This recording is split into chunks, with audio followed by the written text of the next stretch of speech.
माँ, माँ मेरा टिफिन रेडी है। हाँ बेटा रेडी है, पहले नाश्ता तो कर लो। नहीं माँ, मैं ऑफिस के लिए बहुत लेट हो रही हूँ, आप बस मेरा टिफिन दे दो, मैं निकलती हूँ। अच्छा अभी लाई।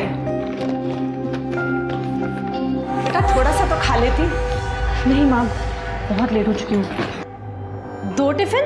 1 रोटी तो खाई नहीं जाती जया तुमसे, फिर ये 2 टिफिन किसके लिए? भाभी, वो क्या है ना कि हम लोग ऑफिस में साथ में लंच करते हैं, तो कहीं कम पड़ जाए इसीलिए।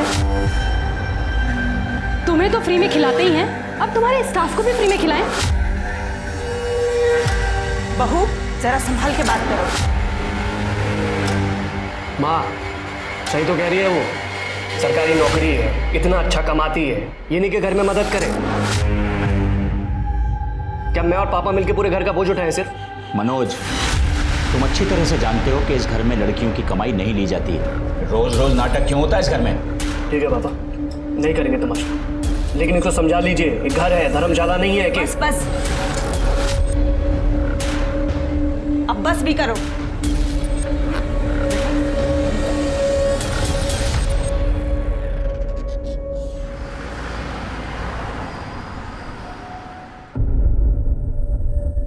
थैंक यू यार, तुम रोज रोज मेरे लिए लंच लेके आती हो,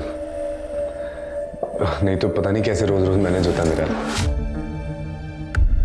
इसमें थैंक यू की क्या बात है, आप अभी अभी ट्रांसफ़र होकर आए, अब इतनी जल्दी घर से खाना मैनेज करना इतना आसान थोड़ी है। तो फिर आप तीनों टाइम बाहर से खाना मैनेज करेंगे, चलेगा आपको?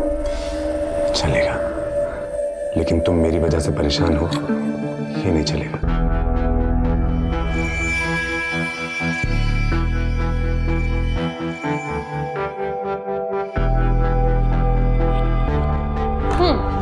मैनेजर साहब तो अभी भी मदहोश लग रहे हैं, सही होश उड़ाए तेरे परफ्यूम ने।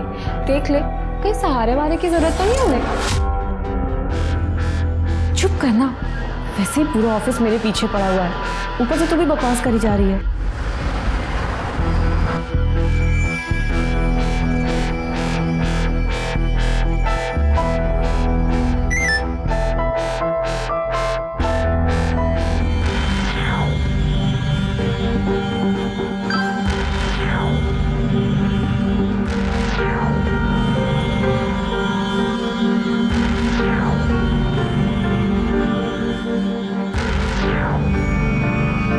अरे जया, तू कहाँ जा रही है? अभी तो 1:30 भी नहीं बजा। अरे इतनी तो उसे भूख भी नहीं लगी रहती है जितनी इसे खिलाने की पड़ी रहती है। जया, ये तो होना ही था। अब ऑफिस में बॉस के साथ रोमांस चलेगा तो ऐसी बातें तो सुननी पड़ेंगी।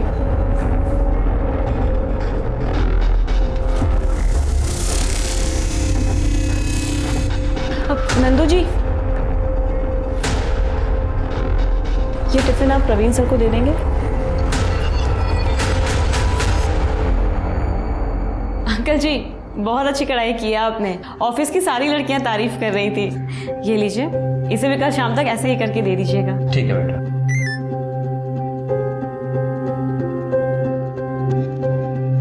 और हरीश, कैसी चल रही है पढ़ाई? ठीक चल रही है दीदी। बेटा अब तू ही इसे समझा, पढ़ाई तो ठीक है लेकिन इसको बोल थोड़ा काम में भी मन लगाए, मेरा भी हाथ बटाए। ये बात तो सही कह रहे हैं अंकल, पढ़ाई के साथ साथ इनके काम में भी हाथ बटाया करो। जी दीदी।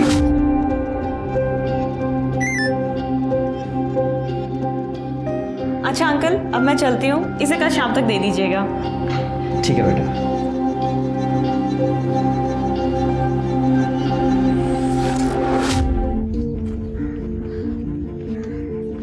आप यहाँ क्या कर रहे हैं? टिफिन देने आओ तुम घर। आपने अभी तक खाना नहीं खाया? तुमने खाया? क्यों? मैं नहीं चाहती हूँ कि मेरी और आपकी कोई बदनामी हो। अरे हमारी कोई बदनामी नहीं कर सकता है, पता है क्यों? क्योंकि मैं तुमसे सचमुच प्यार करता हूँ। प्रवीण, मैं भी आपसे बहुत प्यार करती हूँ।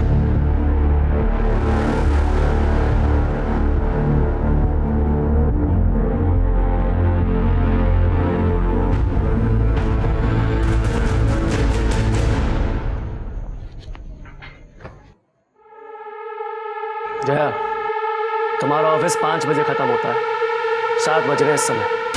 कहाँ थी अब तक? भैया वो ऑफिस में आज ज़्यादा काम था। हाँ, अब ये सबको खाना खिलाने के साथ साथ सबका काम भी तो करती है ना। वैसे भी सरकारी नौकरी में 9 से 5 का टाइम होता है, लेकिन ये मैडम ये तो ओवर टाइम करती है ना। दिन भर की थकी हारी मेरी बच्ची घर आई है, ये नहीं कि कोई पानी पूछे, बस ताने मारते हैं। ये ले बेटा, पानी पी ले। तू फ्रेश हो जा, मैं तेरे लिए चाय बना दी। ला, ये मुझे दे। पापा, माँ को तो अपनी लाडली बेटी में ना कोई नुक्स नहीं दिखता है, लेकिन आप तो कुछ बोल सकते हैं ना। जवान लड़की है, कुछ ऊंच नीच हो गई ना, किसी को मुंह दिखाने के लायक नहीं रहेंगे। अरे उसकी नौबत नहीं आई, हम समय से उसकी शादी करके उसे ससुराल भेज देंगे। मैंने कुछ लड़कों के फोटोग्राफ मंगाए हैं, जो लड़का पसंद आएगा उससे बात आगे बढ़ा देंगे। आओ। ये है अपना आलीशान महल। बाप रे, कितना गंदा कर रखा है घर को। ये देखो, ये गीला टॉवल कैसे रखा, और ये पजामा, ये कोई टी शर्ट रखने की जगह है? हाँ, इतनी गंदगी में कैसे रह लेते हो तुम?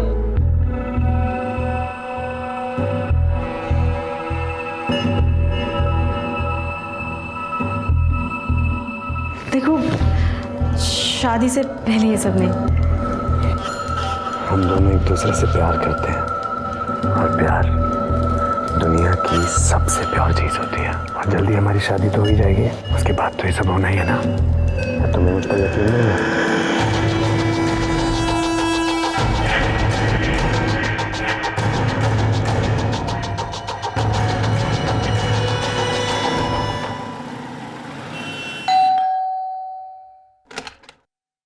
अरे तुम दोनों एक साथ कहाँ से आ रही हो? ये तो मुझे यहाँ गेट पर ही मिली।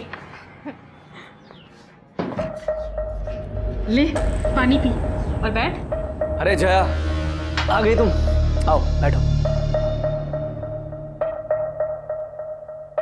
बेटा, तेरी शादी के लिए कुछ लड़कों के फोटोग्राफ्स आए हैं, तू देख ले, पसंद कर ले, फिर हमें बता दे। ये देख, हमने तेरे लिए इस लड़के को पसंद किया है। लड़का बहुत अच्छा है और तेरी ही तरह सरकारी नौकरी भी करता है।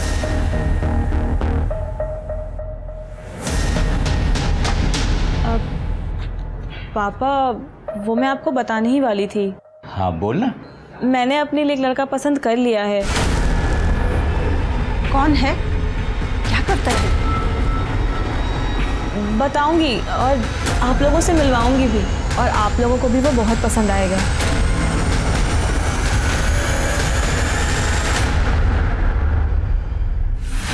मेरा ही पति मिला था तुझे फांसने के लिए, डोरे डालने के लिए। शर्म नहीं आती तुझे? एक औरत होकर दूसरी औरत से हाथ जोड़ते हुए। सुन, अगर मर्दों को रिझाने का ज्यादा ही शौक है ना, बाजार में जाके बैठ। यहाँ क्या कर रही है तू? कौन है तू? हाँ, और ये क्या बकवास करे जा रही है? दिमाग तो सही है तेरा? सुन, मैं तुझे जानती तक नहीं हूँ।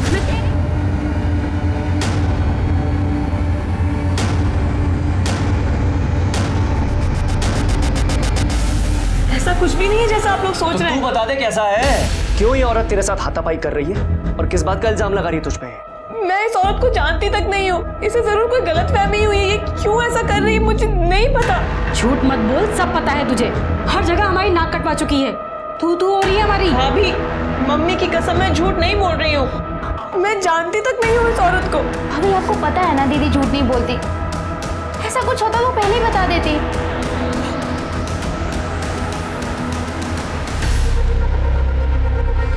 मुझे तो समझ में नहीं आ रहा कि मैं किस पे यकीन करूं और किस पे नहीं। अरे जया, ये वीडियो वायरल हो चुका है, और तुम कह रही हो कि तुम उस औरत को जानती नहीं हो। ऐसा कैसे हो सकता है? ये क्या कर रहे हो तुम? बैग क्यों पैक कर रहे हो? कहाँ जा रहे हो? जयपुर जा रहा हूँ माँ से मिलने, मंडे को आऊंगा। इस वक्त जब मुझे तुम्हारी सबसे ज्यादा जरूरत है, तुम मुझे ऐसे छोड़ के जा रहे हो। देखो, मैं तुमसे यही कह रही हूँ कि एक बार पापा से चल के मिल लो। तुमने मुझे संडे को लास्ट चांस दिया है। अगर तुम उनसे नहीं मिले तो वो मेरी शादी किसी और से करवा देंगे। अच्छा है, अपने पिताजी की पसंद के लड़के से शादी कर लो, क्योंकि अगर ये हाथ से निकल गया ना, कोई लड़का तुमसे दोस्ती तक नहीं करेगा। अच्छा अब जाओ यहाँ से, चलो मुझे बहुत काम है। अरे जाओ यार, मूड मत खराब करो मेरे, जाओ जाओ।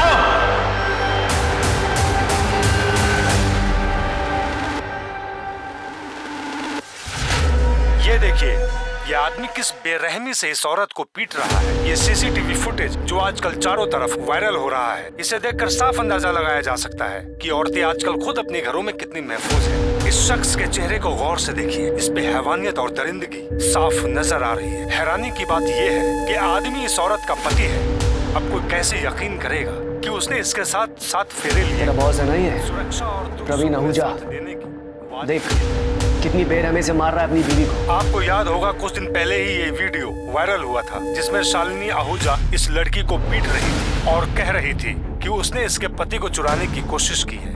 मतलब शालिनी को प्रवीण और उस लड़की के अफेयर का पता चल गया और उसने इसी गुस्से में जयपुर से दिल्ली आकर उस लड़की को मारा और वीडियो वायरल हो गया। ये वीडियो प्रवीण ने भी देखा। प्रवीण वीडियो देखकर गुस्से में जयपुर गया और सबक सिखाने के लिए अपनी पत्नी को जानवरों की तरह मारा। पर सवाल ये है कि वो लड़की जिसकी वजह से ये बवाल खड़ा हुआ, जिसने एक शादीशुदा आदमी से अफेयर चलाया और बसी बसाई गृहस्थी उजाड़ने की कोशिश की, उसे अपने किए पर जरा भी शर्म आई या नहीं? उसकी परवरिश कैसी होगी? कौन होंगे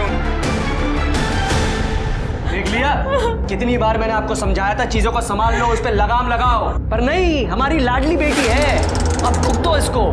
बड़ी तड़ी में रहती थी कि पूरी दुनिया में बस एक यही औरत हो जो नौकरी कर रही है। अब मैं अपने मायके में क्या मुंह दिखाऊंगी? इस लड़की की वजह से हम समाज में मुंह दिखाने लायक नहीं रहे।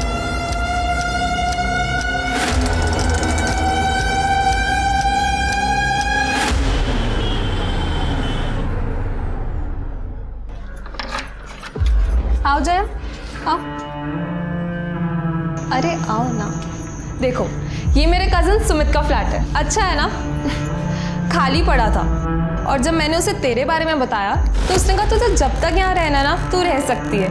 देख, फुल्ली फर्निश्ड फ्लैट है तो तुझे कुछ खरीदने की जरूरत नहीं है।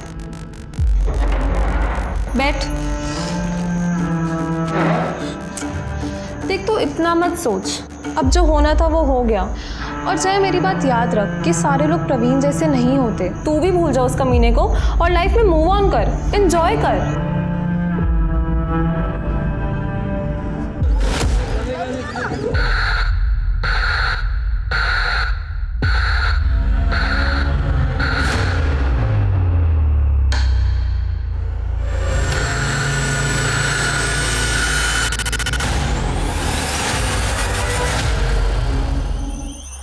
सर, इसका नाम जया पांडे है और ये 2 दिन से गायब है। ये वही लड़की है ना जिसका वीडियो वायरल हुआ था? यस सर, और इस वीडियो की वजह से इस बेचारी को बहुत कुछ झेलना पड़ा। सर, जहाँ जाती थी लोग इसका मजाक उड़ाते थे, ताने देते थे। और सर, सबसे बुरी बात ये कि इसके घर वालों ने इसको अपने घर से बाहर निकाल दिया। बड़ी मुश्किल से मैंने अपने कजन के खाली फ्लैट में इसको शिफ्ट करवाया था और इसे समझाया भी था कि दूर रहे उस कमीने प्रवीण से, पर इसने मेरी बात नहीं सुनी सर और जयपुर चली गई उससे मिलने।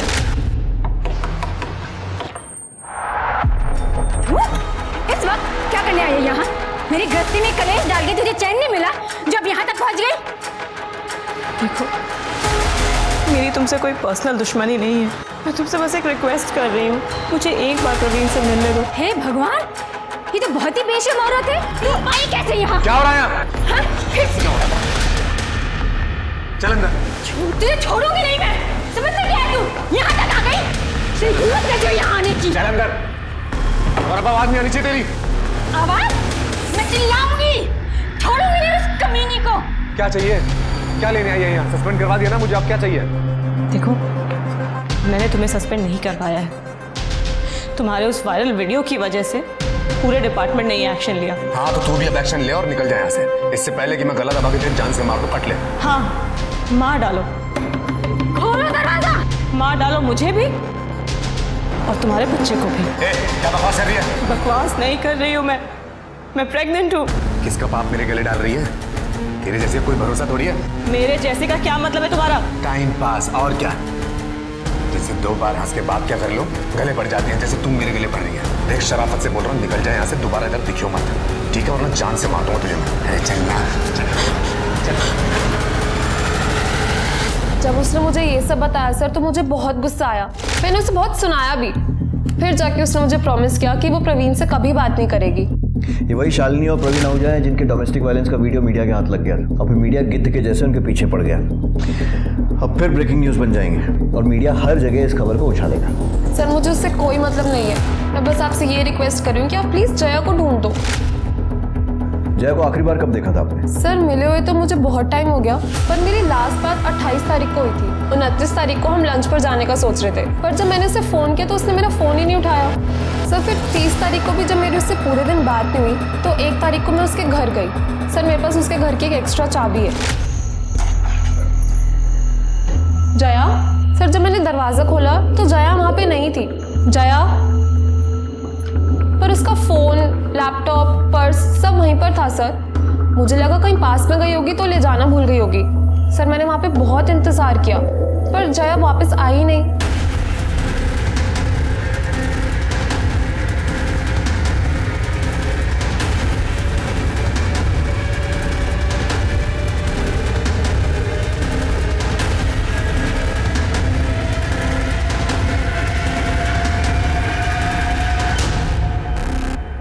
राजीव सर, फोर्स एंट्री या फिर स्ट्रगल का तो कोई निशान नहीं दिखा। देखो अच्छे से, कुछ और मिलता है।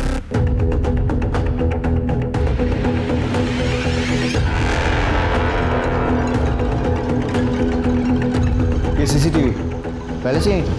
नहीं सर, ये जया ने शिफ्ट होने के कुछ दिन बाद ही लगवाया था अपनी सेफ्टी के लिए। ऑलरेडी उसके साथ इतना कुछ हो चुका था, फिर यहाँ वो अकेले रह रही थी, मुझे भी लगा होना चाहिए। सर इस खिड़की के बाहर से कुछ अजीब सी बदबू आ रही है। सर एक्चुअली पीछे वो खाली प्लॉट है जहाँ पे लोग अपना कचरा वगैरह डालते हैं, इसलिए बहुत बदबू आ रही है। जल्दी सब लोग।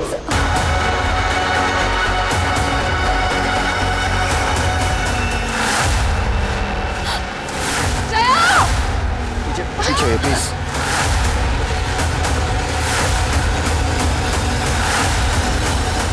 सर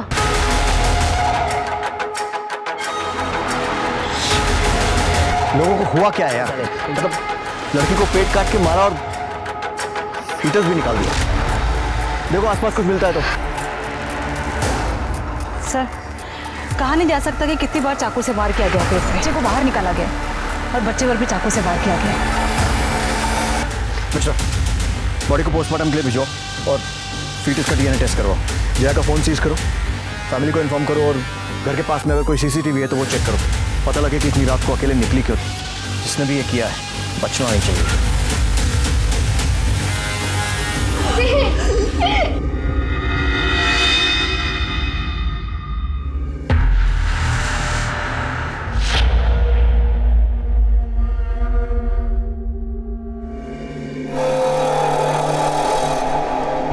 इंस्पेक्टर साहब, हर माँ बाप की तरह हमने थोड़ी सख्ती की थी उसके साथ, पर ये तो सब उसकी भलाई के लिए था ना। कितनी बार समझाया था उसे पर नहीं मानी। घूम रही थी उस कमीने शादीशुदा इंसान के पीछे। उस कमीने ने इसकी जिंदगी बर्बाद तो कर ही दी थी, अब जान भी चली गई। आपका कहने का मतलब है कि जया की मौत में प्रवीण आहूजा का हाथ है? सिर्फ हाथ नहीं है सर, उसी ने मारा है इसे। रोज घर वालों से लड़के उसके लिए टिफिन लेके जाती थी, खाना खिलाती थी उसे। देखिए अब क्या कर दिया। सांप को दूध पिलाया, सांप ने ही डस लिया। आप लोगों को पता था कि जया प्रेग्नेंट है?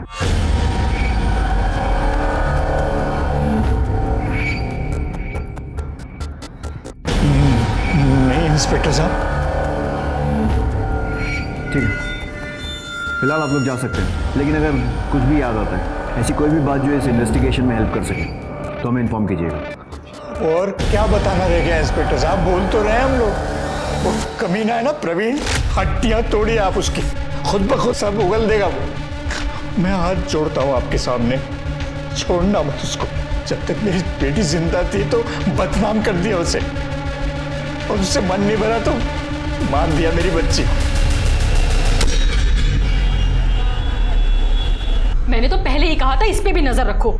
जो कसर उसने छोड़ दी है ना, कहीं ये वो पूरी ना कर दे। देखा नहीं था जब पुलिस वालों के सामने रो रही थी तो वो लोग हमें कैसे देख रहे थे। वो तो नाक कटवा के गई है, ये तो पूरे परिवार को जेल भिजवा के मानेगी।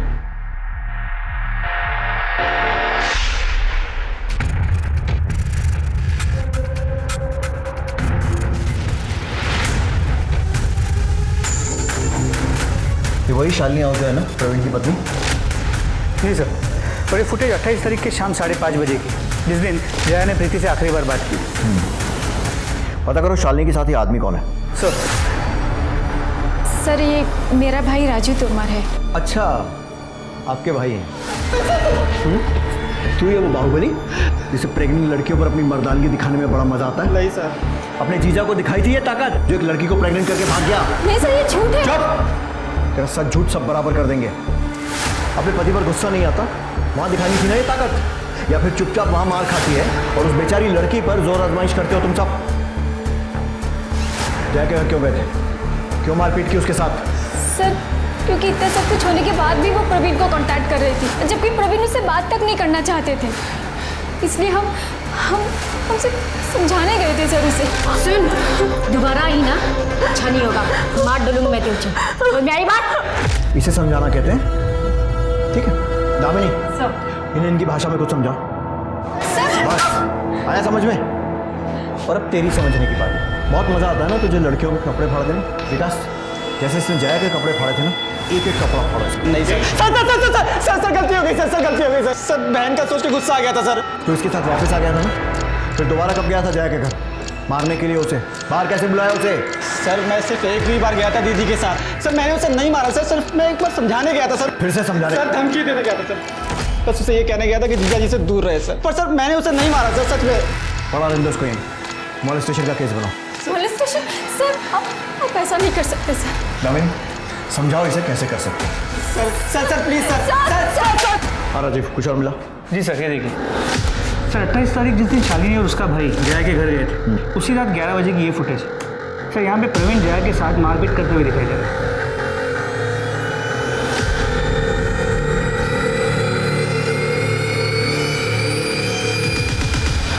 साले फ्रॉड, सस्पेंड होकर चैन नहीं पड़ा जो मर्डर करके जेल जाने की तैयारी कर रहा है। पहले उस लड़की को फंसाया, फिर उसको प्रेग्नेंट किया और फिर उसका मर्डर कर दिया, और उसको तो मारा ही, उसका पेट चीरकर उस बच्चे को भी मार दिया। अरे सर, जैसा आप बोल रहे हैं मैंने वैसा कुछ नहीं किया है। क्यों गया था उसके घर?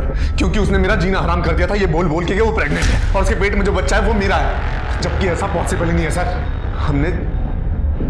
हमने प्रोटेक्शन यूज किया, पता नहीं किसका पाप मेरे गले बांध रही थी, और तूने उसके पेट पर लात मार के उस पाप को मिटा दिया। मैं सच बोल रहा हूँ, आप मेरा यकीन क्यों नहीं कर रहे हैं? मैंने कुछ नहीं किया है।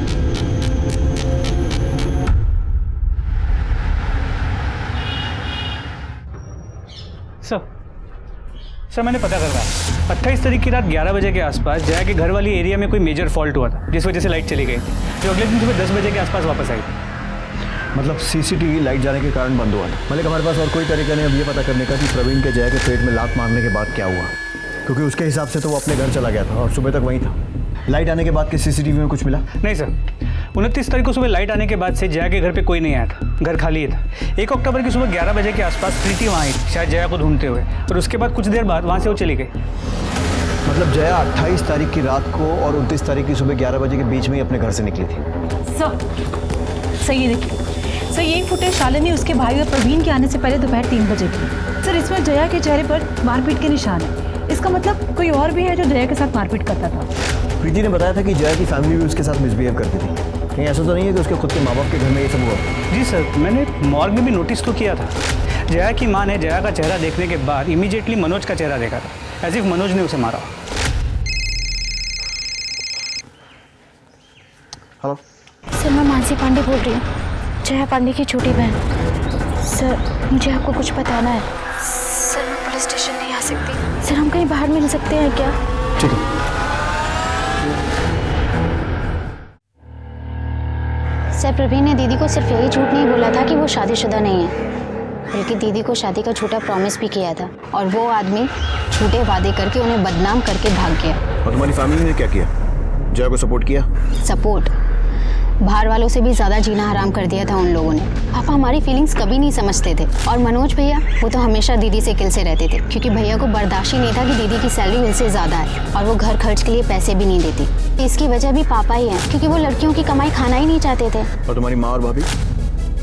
हाँ बेचारी की चलती का है, और भाभी वो तो हमेशा ही आग में घी डालने का काम करती हैं। जब दीदी का वीडियो वायरल हुआ था, पापा भैया भाभी इन लोगों ने दीदी का जीना हराम कर दिया था। तरस खाम पे और नहीं झेल सकते तुझे। निकल मेरे घर से। पापा, पापा मैं कहाँ जाऊंगी? तू तो कहीं भी जा सकती है ना। तेरे जैसी चंट लड़कियों के लिए दुनिया में कोई कमी है क्या? जा ढूंढ ले फिर से कोई शादीशुदा आदमी। नहीं पापा मैं कहाँ जाऊंगी? नहीं बेटा, नहीं बेटा, और आगे से शक्ल मत दिखाना अपनी। तीनों ने मिलकर जबरदस्ती दीदी को घर से बाहर निकाल दिया। उन्हें रोक नहीं पाई और फिर जब कुछ दिन पहले दीदी माँ से मिलने घर आई तो पानी देना।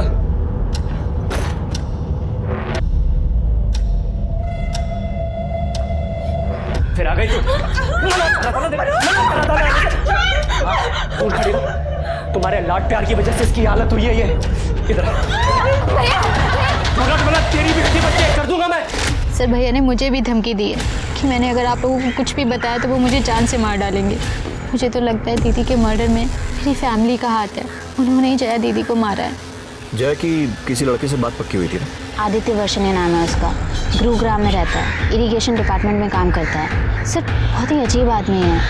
दीदी से शादी करने के लिए मरा जा रहा था। तुझे मना करा था ना, पुलिस के पास नहीं जाना है। मैंने तो पहले ही कहा था इस पे नजर रखो, ये हमें जेल भिजवाए बिना नहीं मानेगी। बोल जाएगी, अब जाएगी।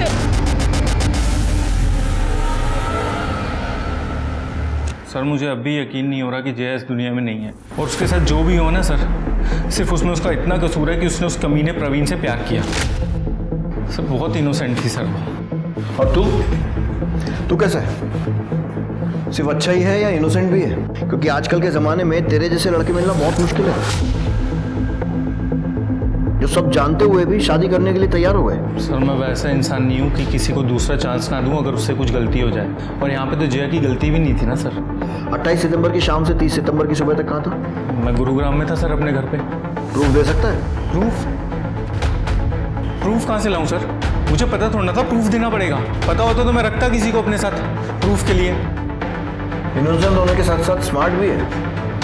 किसी पर शक है जो जया के साथ ऐसा कर सकता है?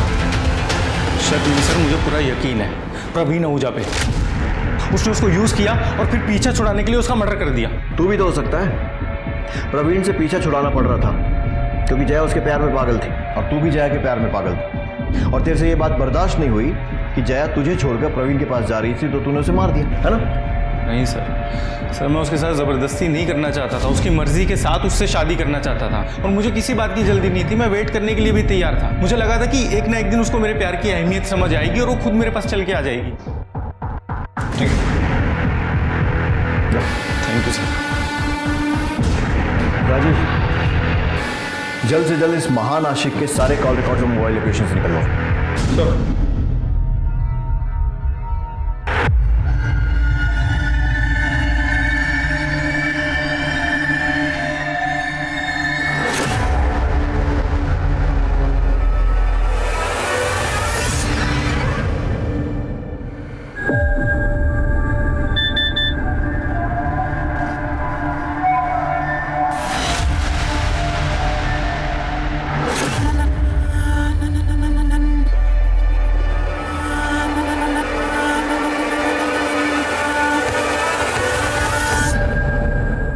सर ये देखिए न्यूज में क्या आ रहा है। प्लीज मेरी मदद कीजिए, मेरे बहन के कातिलों को ढूंढने में। पुलिस इस मामले में छानबीन कर रही है। उनका क्या कहना है, क्या प्रोग्रेस है इस केस में? पता नहीं वो लोग कुछ कर भी रहे हैं या नहीं। 3 दिन हो गए उसकी बॉडी मिले, लेकिन पुलिस के पास बोलने के लिए कुछ भी नहीं है। अब आप लोग हमारे आखिरी सहारा है, प्लीज हमारी मदद कीजिए। मानसी का प्रॉब्लम क्या है? हर चीज को इतना बड़ा चढ़ा कर बोलती है। इसे यहाँ पुलिस स्टेशन में आकर हमसे बात करने में डर लग रहा था, आज सारी दुनिया के सामने दुखड़ा रोने में नहीं लग रहा है। सर ये भी तो हो सकता है कि मानसी ये पूरा नाटक हमसे कुछ छुपाने के लिए कर रही है।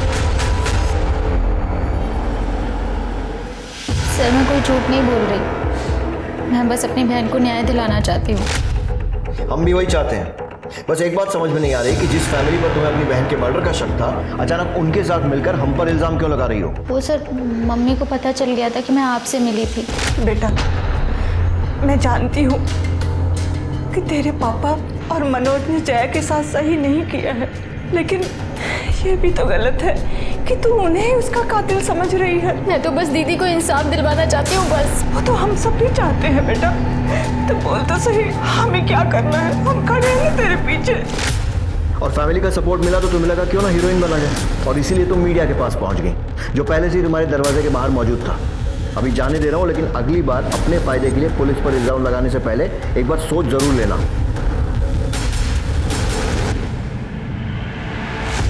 सर पोस्टमार्टम रिपोर्ट के मुताबिक जया की मौत 29 तारीख के सुबह 5 और 7 बजे के बीच चाकू के वार की वजह से हुई। उसके पेट में जो फीटस था वो 4 महीने का था। फीटस का डीएनए प्रवीण के डीएनए के साथ मैच करने के लिए भेज दिया। सर 28 तारीख की रात आदित्य की मोबाइल की लोकेशन जया के घर के पास की दिख रही है। राजीव उठाओ इस आशिक को, इसका इनोसेंस निकालने का टाइम आ गया है।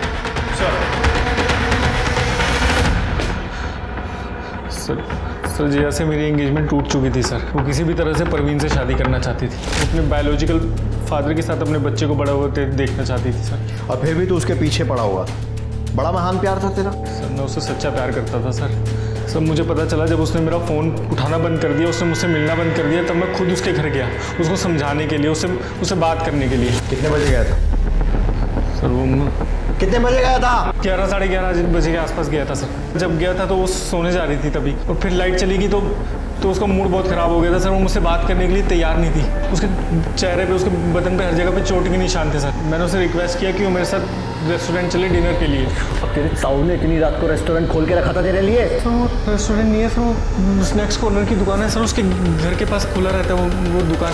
तुम मेरा फ़ोन क्यों नहीं उठा रही थी? आदित्य तुम्हें ये बात समझ में नहीं आती है क्या?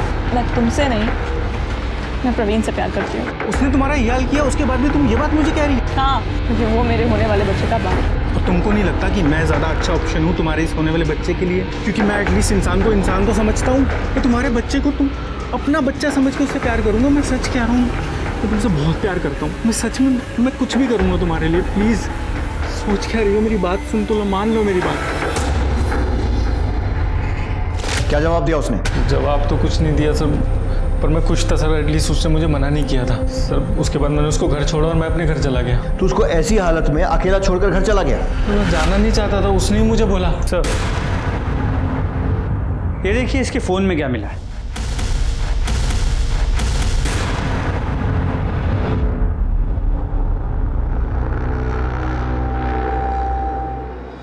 सर मेरी एंगेजमेंट हुई बड़ी थी सर उससे। मैं शादी करना चाहता था, प्यार करना चाहता था ना उससे सर मुझे नहीं लगता कि इसमें कुछ बुरी बात थी सर। बुरी बात यह है कि तू लगातार हमसे झूठ बोल रहा है। पहले बोला कि जया के घर गया नहीं, फिर बोला गया था लेकिन बाद में अपने घर चला गया, जबकि मोबाइल लोकेशन से साफ दिख रहा है कि 29 सितंबर को सुबह 5 बजे तक तू जया के घर के आसपास था। तू खुद बताएगा या मैं उगलवाऊं? सर मैं बताता हूँ सर उस दिन जब मैं निकला घर के लिए तो मैंने देखा कि मेरी 2 व्हीलर का टायर पंचर हो गया और इतनी रात में कोई दुकान भी खुली नहीं मिली। तो मैं जया को बिना बताए उसके घर के बाहर ही सो गया। तो सुबह 5 बजे उठ के मैंने सबसे पहले पंचर वाले को ही ढूंढा सर। और पंचर बनवाने के बाद मैं गुरुग्राम पहुंच गया 8:30-9 बजे तक सर। फिर झूठ बोल रहा है ना? सर नहीं, कोई पंचर नहीं हुआ था तेरी गाड़ी का। तू जया के साथ उसके घर की तरफ गया, वहां पर तूने पंचर होने का बहाना किया और फिर जया के साथ रुक गया और फिर उसके साथ जबरदस्ती की और वो सब करने की कोशिश की जैसा तू दिन रात फील करता था।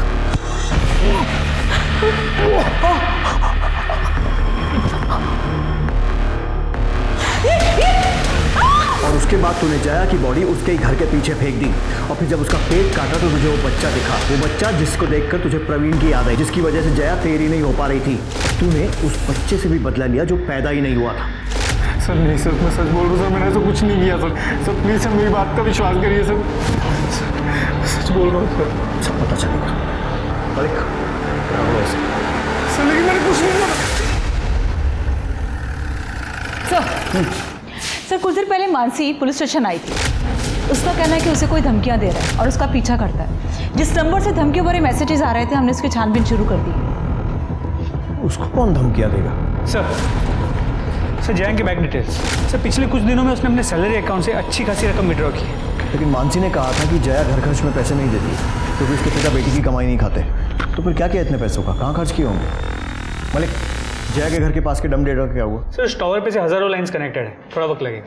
ठीक सर मानसी को जिन अलग अलग नंबरों से धमकी के फोन आ रहे थे वो सब चोरी के, लेकिन सर उसमें से एक नंबर पीछे हो गए। उस नंबर की डिटेल्स हम लोग पता कर रहे हैं। कौन हो सकता है ये?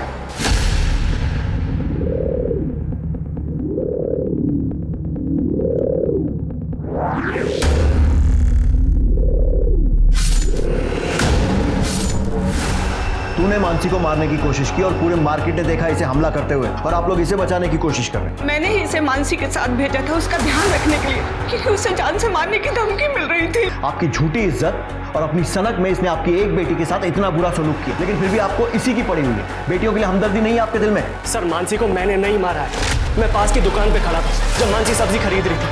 मानसी, मैंने देखा एक बंदा आया, उसने मानसी को चाकू मारा। मैं उसके पास पहुंचा, खून बहुत ज्यादा बह रहा था, इसीलिए मैंने उसके पेट से चाकू निकाल लिया, जिसकी वजह से लोगों को गलतफहमी हुई कि मैंने मारा उसे।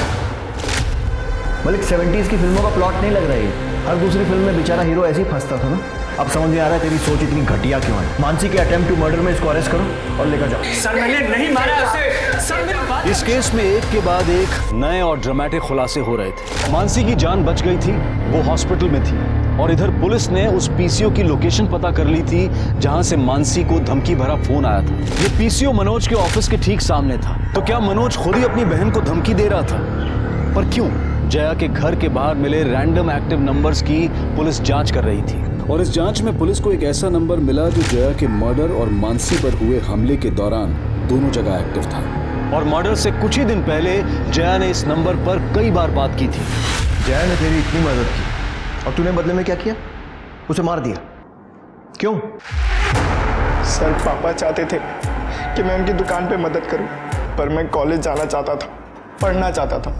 पर कॉलेज में जाने के बाद मुझे वहाँ बैटिंग का चस्का लग गया, और जिसके लिए पैसे चाहिए थे, जो मैं जया दीदी से एक्स्ट्रा क्लासेस के नाम पे लेता था। और फिर एक दिन वो कॉलेज के पास से गुजर रही थी, तो देखने के लिए कि मेरी पढ़ाई कैसी चल रही है, वो कॉलेज में आ गई और उन्हें सब कुछ पता चल गया।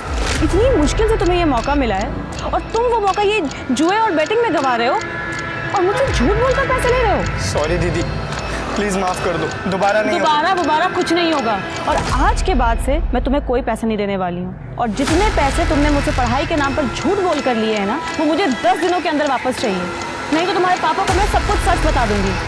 मैं बहुत डर गया था कि अगर जया दीदी ने पापा को ये सब बता दिया तो मुझे बहुत मार पड़ेगी और मुझे उनके साथ बैठ के कपड़े सिलने पड़ेंगे। और 28 तारीख को 10 दिन पूरे होने वाले थे। मेरे पास 1 रुपया भी नहीं था दीदी को देने के लिए। और फिर 29 तारीख के सुबह 5:30 बजे मैं दीदी के घर के इधर चला गया। उस वक्त उस एरिया की लाइट नहीं थी, बहुत अंधेरा था। तुम इस वक्त यहाँ क्या कर रहे हो? दीदी वो आपके पैसे इस वक्त दो। शिट, मैं पर्स तो अपनी गाड़ी की डिक्की में भूल गया।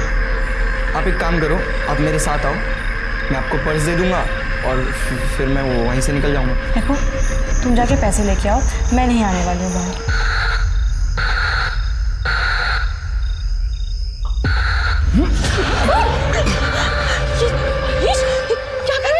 पैसे चाहिए थे ना तुझे? प्रवीण और जया दीदी की स्टोरी सबको पता थी, इसलिए मैंने सोचा कि मैं अगर उनके बच्चे को भी मार दूं तो सारा इल्ज़ाम प्रवीण के ऊपर चला जाएगा। फिर मैंने उनका पेट चीर कर उनका बच्चा निकालकर वहीं मार के फेंक दिया। उसके बाद वो चाकू भी मैंने छुपा दिया। और मानसी को क्यों धमका रहा था? उस पर हमला क्यों किया? आपको कंफ्यूज करने के लिए और मनोज भैया को फंसाने के लिए।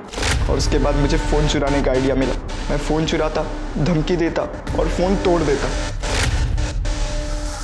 मुझे पता था कि मनोज भैया भी आपके शक के लिस्ट में हैं, इसलिए जब वो मानसी के साथ मार्केट में थे, इसलिए मैंने जानबूझकर उस पर अटैक किया और उन्हें वहाँ से चाकू मारकर भाग गया। और सबको लगा कि मनोज भैया ने उन्हें चाकू मारा। बेटा तेरा बाप कितने झापड़ मारता तेरे को अगर उसको पता चल जाता? 10, 12, 15? उससे बचने के लिए तूने 2 जानें ले ली। एक उसकी जो चाहती थी कि तू पढ़ लिख कर कुछ अच्छा करे, और दूसरी जान जो पूरी तरीके से बन भी नहीं पाई थी। मालूम है, जो खतरनाक क्रिमिनल होते हैं ना, वो भी इतनी दरिंदगी नहीं दिखाते हैं जो तूने किया है।